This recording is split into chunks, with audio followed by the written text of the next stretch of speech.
My name's Jacob. Alright, I'm Jordan. I'm Carlos. I'm Ricardo. I'm Tyler. And I'm Cade, and this is our presentation about Walmart. So for a quick presentation overview, we're going to be going through a recap, a case study against Target, a new product service, and then implementation and evaluation of Walmart. So to start off, some history. The first Walmart was founded by Sam Walton in 1962. It was in Rogers, Arkansas.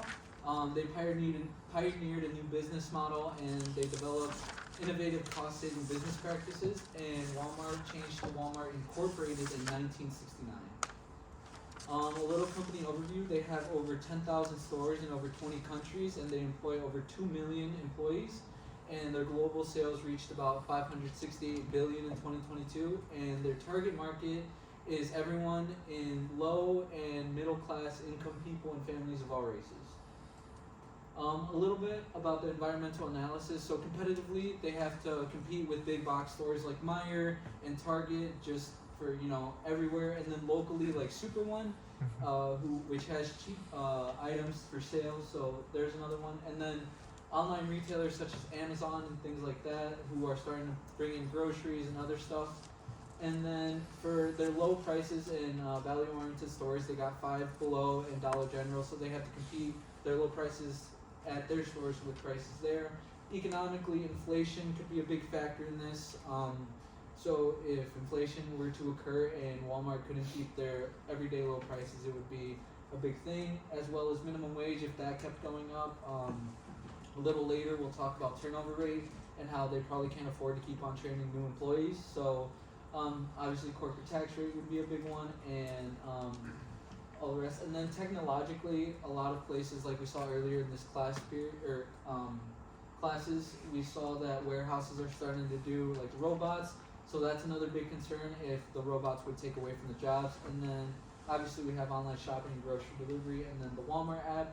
And then sociocultural, we're gonna have to make sure that since we are operating in 20 different countries, that we are practicing safe marketing strategies within all those countries, so we don't end up offending someone or going against someone's customs.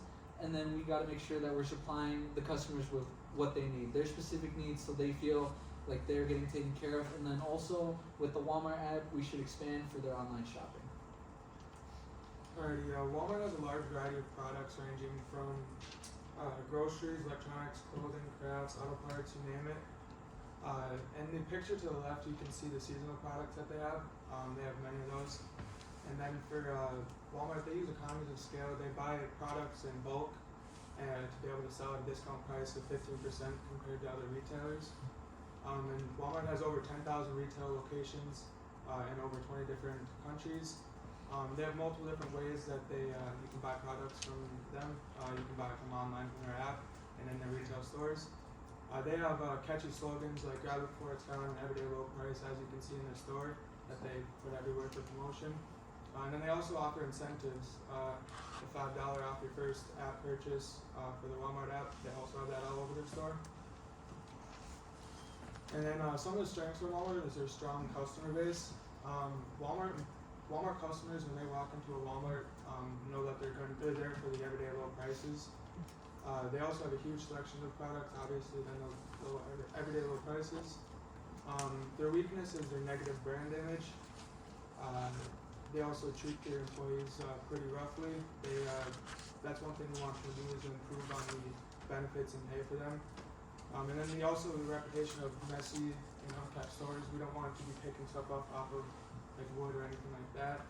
Opportunities, global expansion is always something that you can expand on. We want to just keep on being everywhere. Like I said before, improve pay and benefits for employees. This is going to increase loyalty for our employees, but we aren't always training people. And we also want to increase store product and quality, as well as online sales. Some threats to us are that many competitors have better brand images. When you walk into other competitors' stores, you feel more modernized and not like a warehouse type feeling. So we obviously want to create or better our image. And then online retailers like Amazon, we want to be as big as Amazon. They're huge in the online market, and we want to keep on producing there. Alright, so next we'll be looking at our main competitor, which is Target. We'll be comparing some of Walmart and Target's focuses. So here we'll look at the target market, Walmart looks to look for a low income to middle income kind of family consumers, people that live in rural and suburban areas, and Target's looking for that middle to high class income, high income suburban and urban areas also. Store offerings. So Walmart usually has the McDonald's or Subway up at the front. They have the larger grocery area. They have the automotive section. They also have the in-house deli and bakery that they have to offer. They also have some outdoor recreation options you can get there. And then when you go to a Target, you usually have the Starbucks in the front. You don't have as big of a grocery selection, but usually we'll find that they make up for it with more trendy clothing options and more options of clothing just in general. Here we have some pictures that we went as a group ourselves and took of Walmart and Target up here in Marquette. So here on the left we have Walmart. You can see the very expansive grocery section. You can see a lot of the automotive stuff there on the wall. That's just like part of the section of the automotive. You can still go in there, and they have like a whole desk you can go up to. You can get your tires, battery for the car, a bunch of stuff like that looked at. And then we have Target here on the right. You can see the signature Starbucks at the entrance there. Their smaller grocery area. Just kind of comparing the two. And we have some more pictures here.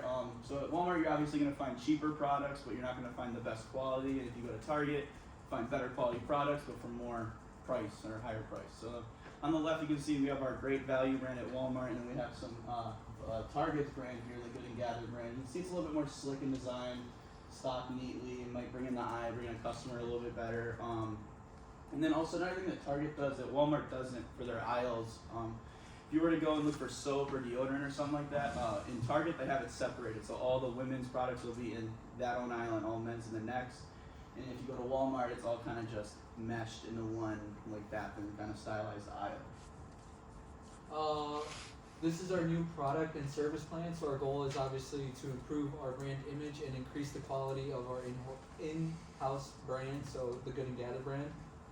The marketing objectives, like I said previously, is improving store quality, increasing the quality of the Great Value brand. Also, we talked about a lot of about employees, so we want to make sure that our employees are well taken care of, so that they're happy to serve the customer there.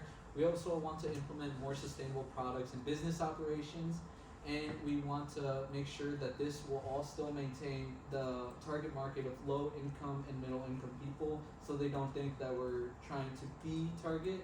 We're just trying to be as good quality image as Target. Yeah, so kind of diving deeper into the improving the store quality. On the right, there's a picture of the Walmart here in Marquette. As you can see, there's kind of like pallets and pallet jacks and overstock in the aisles, which might not be a huge thing for like the normal person, but someone that walks in there with a business eye or looking for that type of stuff could say a lot about just the type of people that are there, let alone the type of people that are running the place. So obviously the negative experiences that you have in Walmart stores with that type of those type of things, and then Target being known for its clean and well kept stores, obviously is a big thing for the people that shop there and people that shop at Walmart. Also, kind of the big thing with us too in Walmart, we noticed that like when you walk in somewhere, you want to feel like someone knows like that you're there. They see your presence, and that someone comes up to you, hey, you need this over here, aisle whatever, aisle this, right? So increasing employee presence is huge. Making it on a personal level makes you feel more comfortable, makes you feel more at home, makes it easier to shop for things when you know where they're at.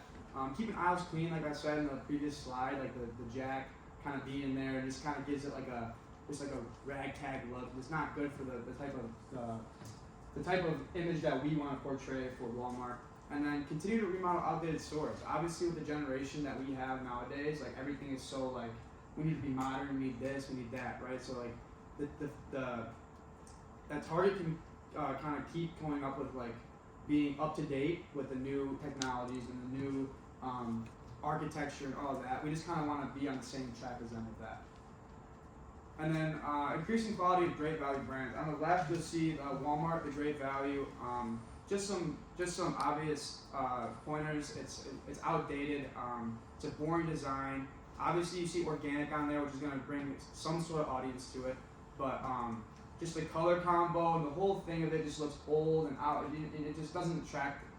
Like if I were walking by it or you were walking by it, I'm taking the Target one in this case scenario, right? Like it just looks more presentable and probably better without even tasting it, right? So you can just kind of tell that it's a simple design that makes the product seem more expensive. And obviously you see it on the right is the Target and Good and Gather. So we really want to get the packaging and product designs.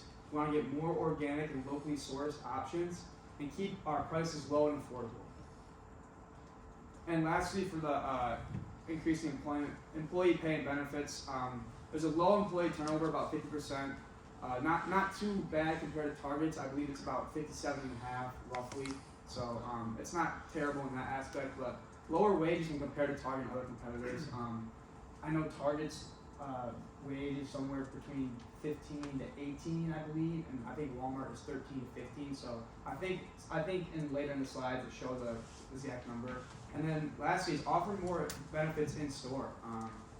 I know they offer like a 10% discount for fresh produce for their employees, and they also offer like some gym memberships and other stuff like that, just to kind of keep people, reeled in and dialed in. So we can definitely improve on that as well. So adding on to increasing the employee pay and benefits, we actually want to increase the wage pay to $15 per hour. So nationwide, $15 per hour is kind of like the minimum. Anything below that is hard to keep up with. So living is hard, getting your food is hard. Any emergency funds that come up is very hard. Going on, we want to increase the healthcare coverage and then add in some tuition assistance programs. This keeps our employees happy, which is why we want them to, when you work at a place, you want to feel like you're there, happy. You don't want to work at a place you don't want to be at, So this also helps Walmart by increasing the productivity at the store. And as mentioned before, it creates a lower rate of turnover. When we lose employees due to the high turnover rate, we have to bring in new employees and train them, which just is more expensive towards Walmart. We also want to implement the sustainable products and business practices. As mentioned before in the last presentation, Walmart has faced a couple accusations due to the being environmentally unfriendly. When green companies are not greenwashing, it creates a more loyal customer base.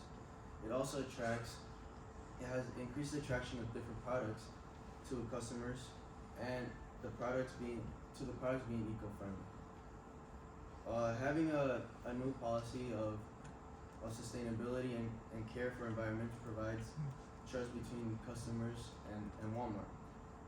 When looking more into the store, we want to remove the plastic from the products, the plastic bags, which will then help us get to that goal of zero emission by 2040, and it will go back to increasing the customer loyalty that we want.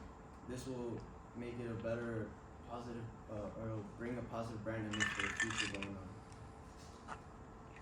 Alrighty, so for our new and improved 4Ps mix, we want to increase the quality through improvements to our stores, as well as revamping the Great Value brand, as well as obviously treating employees better. We need to keep our prices of our products low and affordable so that we can keep the target market of low and middle income people there, as well as better treatment of workers will obviously increase loyalty. As you can see on that image to the left, Walmart makes it quick, easy, and fast to pick up groceries or anything. They just need to keep on making it easy and maintain that image. They also need to keep on using their multi-channel retailing. They use brick and mortar stores, and they also just need to keep on continuing to use their Walmart app and extending their online portfolio.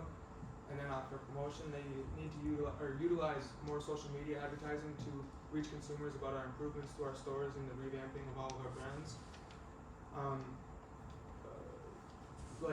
Utilizing social media like Snapchat, TikTok, Facebook, Instagram, while also utilizing the traditional newspaper ads and TV commercials.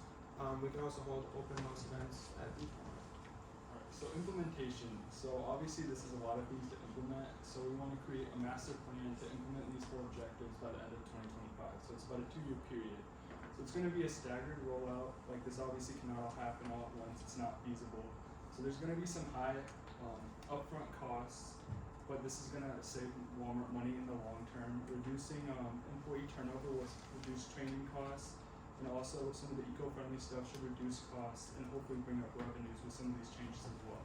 So, and it also helps us out that a lot of this implementation has already been started. Walmart has already started renovating their stores.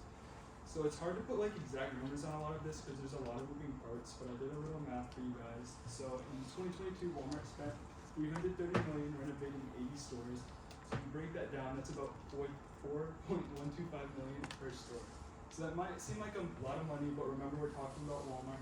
So their profit in 2022 alone was $143.75 billion. So they have the profit, they have the money. It's not going to affect their bottom line. They can reinvest this back into their company to improve their brand image. So we want to have open houses events at these new Walmarts once they're completed, so customers can come in from the community and see the changes we've implemented. So we want to give them samples of the updated great value products so they can see them and hopefully buy them. We want to entice them to come with special sales and promotions. We want to advertise this through print, television, and social media to make sure we're hitting all age ranges and demographics.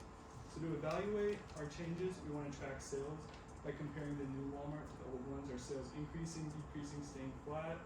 We also want to compare the sales of the new great value products updated versus the previous ones. We also really want to hit monitoring customer sentiment online. We want to see what customers are talking about our company online. How do they feel about Walmart? What are they talking about on Twitter? So we want to really watch that and invest in social media, advertising, and monitoring. We also want to survey the customers at the open house events so we can see they're the first people who are going to see these changes really, so we want to get their opinions and how they feel about them. We really want to focus on our employees. We want to track their happiness. Are we meeting their needs? Are they satisfied? Do they feel like they're a part of this organization? So we want them to fill out a monthly wellness form. And that's it.